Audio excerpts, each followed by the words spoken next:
ఆహార శుద్ధి, వ్యవసాయ ఆధారిత రంగాలను ప్రోత్సహించేందుకు రాష్ట్ర ప్రభుత్వం కట్టుబడి పనిచేస్తుందని పరిశ్రమల శాఖ మంత్రి శ్రీధర్ బాబు స్పష్టం చేశారు. సూక్ష్మ మధ్యతరహా పరిశ్రమల విధానంలో భాగంగా ఆయా రంగాలకు ప్రత్యేక రాయితీలు, రుణ సౌకర్యం కల్పిస్తామని హామీ ఇచ్చారు. రాష్ట్ర ప్రభుత్వం హైటెక్స్ ఎగ్జిబిషన్ సహకారంతో తెలంగాణ ఫుడ్ ప్రాసెసింగ్ సొసైటీ ప్రధాన భాగస్వామిగా ఫుడ్ ఏ ఫెయిర్ను నిర్వహించనున్నట్లు ఆయన తెలిపారు.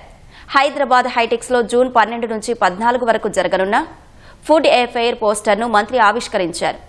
ఆహార శుద్ధి రంగంలో రాష్ట్రానికి 16,000 కోట్ల పెట్టుబడులు వివిధ దశల్లో ఉన్నాయని వివరించారు.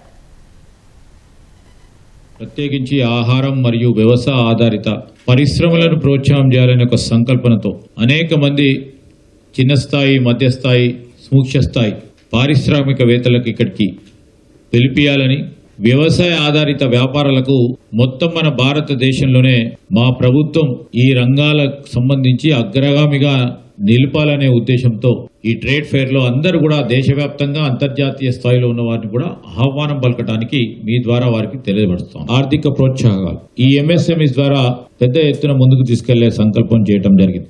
6,800 మైక్రో ఆహార ప్రాసెసింగ్ సెంటర్స్ ని స్థాపించడం, వారికి కావాల్సిన రుణ సౌకర్యాన్ని పెద్ద ఎత్తున తీసుకెళ్లటం మా ప్రభుత్వం ప్రత్యేకమైన దృష్టి పెట్టి ముందుకెళ్తా ఉన్నాం.